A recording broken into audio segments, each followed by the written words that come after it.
Hallo meine Freunde, hola Madridistas. Das, was ihr gerade gesehen habt, war die berühmte Ruhe vor dem Sturm.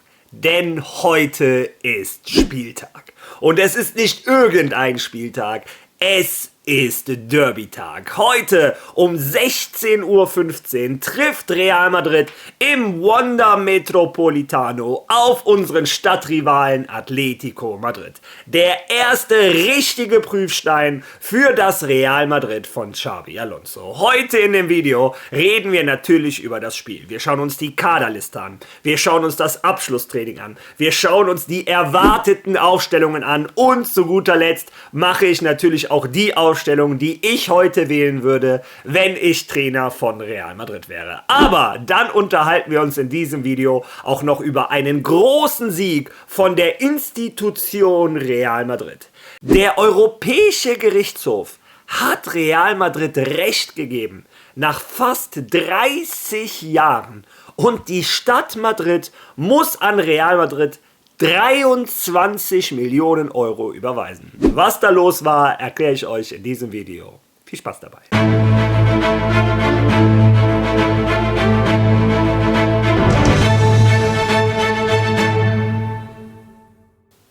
Ja, bevor wir uns voll auf das Derby stürzen, unterhalten wir uns erst einmal über die Diplomatie. Warum hat der Europäische Gerichtshof Real Madrid Recht gegeben? Warum muss die Stadt jetzt an Real Madrid so viel Geld überweisen? Ich versuche es in kurzen, simplen Schritten zu erklären. Sollte ich es nicht gut erklärt haben, lasst eure Fragen in den Kommentaren. Ich beantworte sie gerne. Also 1998, so weit geht das Ganze zurück, hat Real Madrid mit der Stadt den Kauf von einem Stück Land vereinbart. Las Tablas. Real Madrid hat damals der Stadt 595.000 Mark, waren das ne Euro, umgerechnete Euro überwiesen. Ja, aber die Stadt konnte nicht liefern, denn die Baupläne haben sich dann geändert. Real Madrid wollte da ein Trainingsgelände drauf bauen etc. Und die Stadt hat gesagt, geht nicht. Aber die Stadt hat Real Madrid die 595.000 Euro nicht zurückgegeben.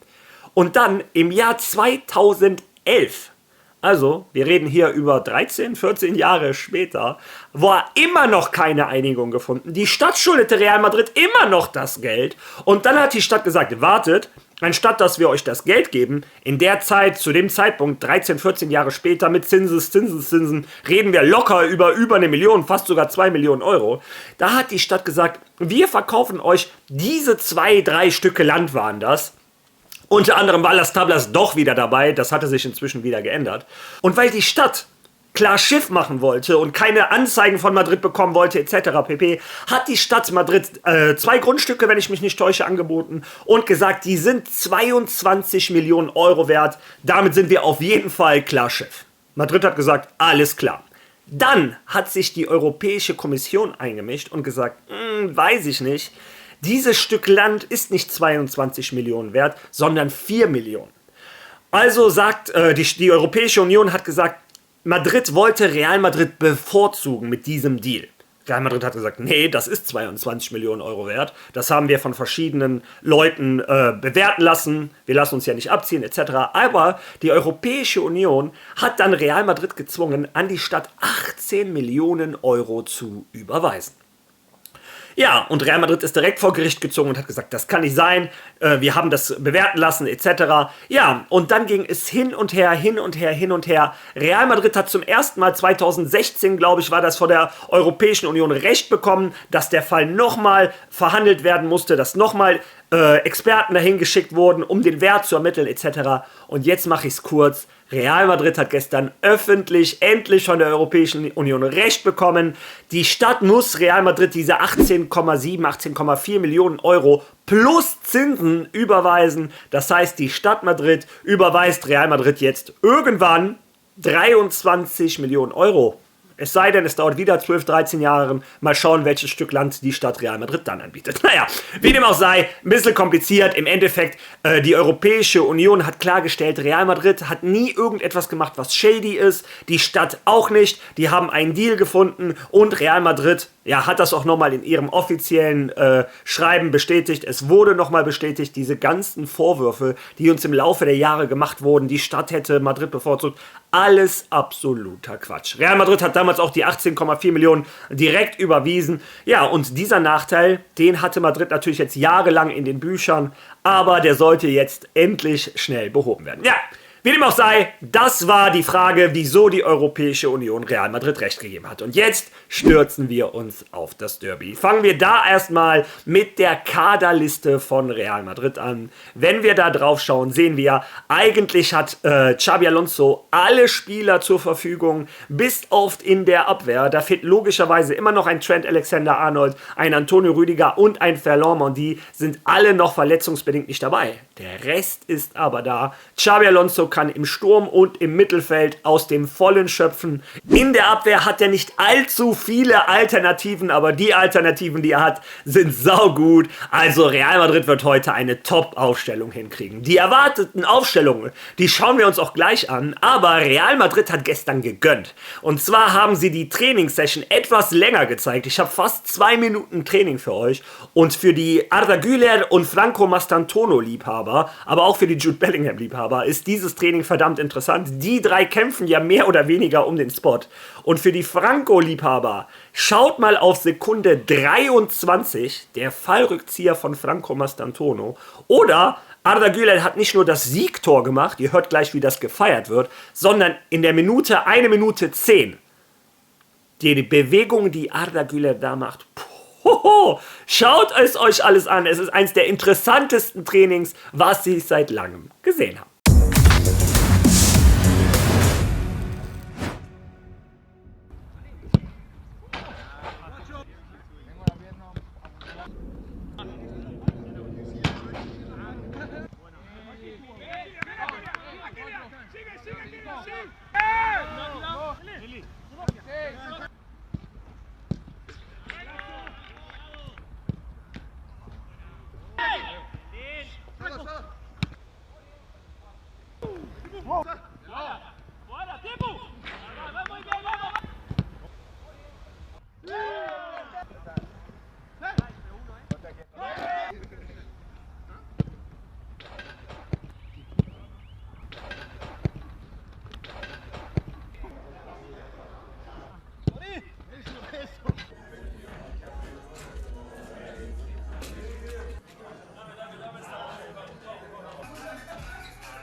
Bien, Franco, bien, eso es.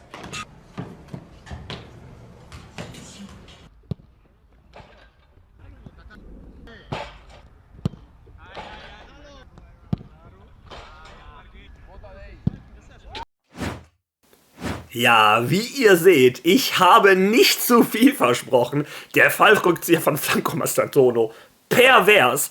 Ich weiß auch nicht, wie der Torwart den gehalten hat. Ich glaube, das war Courtois. Oder auch die Bewegung von Arda dabei, Minute 1:10, wo der den durch die Hacke durchzieht. Und dann macht er den natürlich mit seinem schwachen Fuß unten rein. Also, unten Bellingham hat auch noch genügend Tore gemacht. Man sieht, die drei sind alle in guter Verfassung.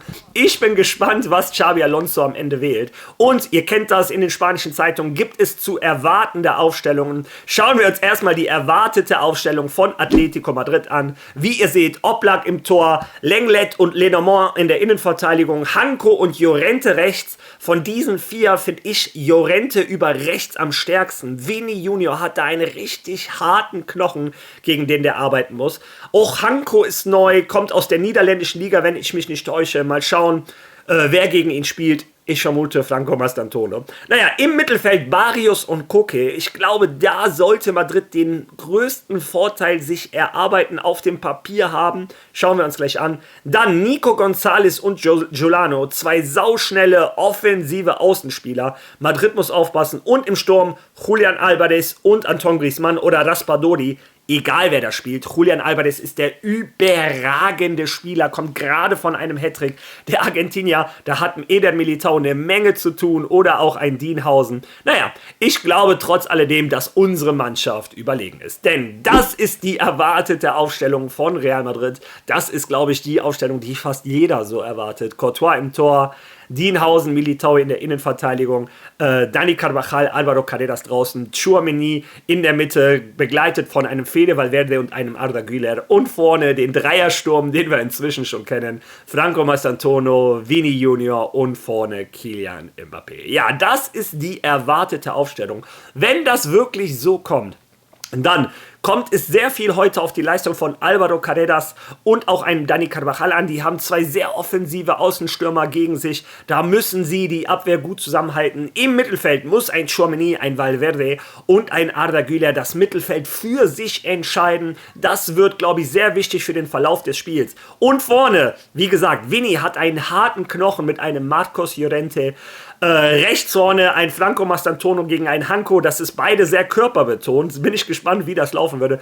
Aber ich glaube, in der Mitte ein Kylian Mbappé gegen ein Lenormand und ein Lenglet hat der Franzose einfach Vorteile. Also ich glaube, da sollte Real Madrid schon die eine oder andere Chance herausspielen. Ich habe ein gutes Gefühl für das heutige Spiel. Ja, und ob sich dieses gute Gefühl bewahrheitet, das könnt ihr heute live mit mir zusammen beobachten. Natürlich gibt es zu so einem Derby heute ein Watchalong. Kurz vor 4 möchte ich starten mit meinem neuen Setup. Ich möchte so viele wie möglich von euch zusammen in diesem Watchalong haben. Lasst uns zusammen hoffentlich mit Real Madrid die 3 Punkte heute holen. Ja, und jetzt hoffe ich natürlich, dass ihr die gleiche Vorfreude wie ich auf dieses Derby spürt. Und deshalb würde ich sagen, jetzt ist der Zeitpunkt für die Aufstellung, die ich wählen würde, wenn ich Trainer von Real Madrid wäre.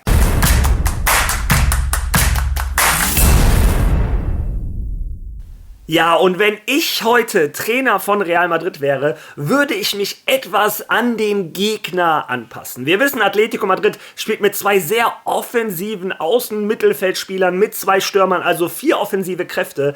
Wir wissen auch, dass ein Llorente hinten rechts eine Maschine ist, saustark. Ich würde deshalb Real Madrid ein bisschen anders ausstellen. Ich würde heute tatsächlich mit einem 3-5-2 spielen. Meine 3 Innenverteidiger wären in der Mitte ein Aurelien Tchouaméni, wobei er natürlich bestimmen kann, wenn es gut läuft, geht er nach vorne, wir haben dann in der Offensive einen im Mittelfeld mehr, wenn nicht, hilft er zwischen den Innenverteidigern aus. Die Innenverteidiger Dienhausen und Eder Militão, die Außenverteidiger Dani Carvajal und Álvaro Carreras, die dann hinten in der Defensive noch etwas mehr Unterstützung hätten. Wie gesagt, 4 Angreifer bei Atletico Madrid.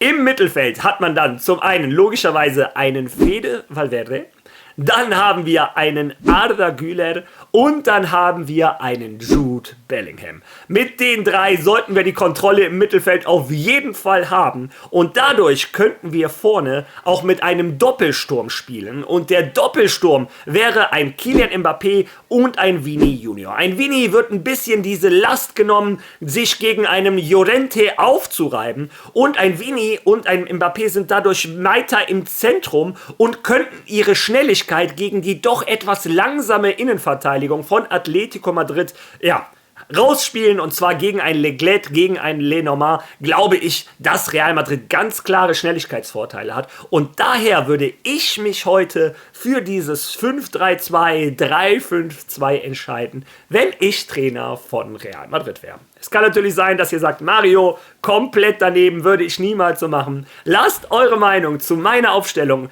bitte in den Kommentaren. Wenn ihr schon mal da seid, liken, teilen und hypen.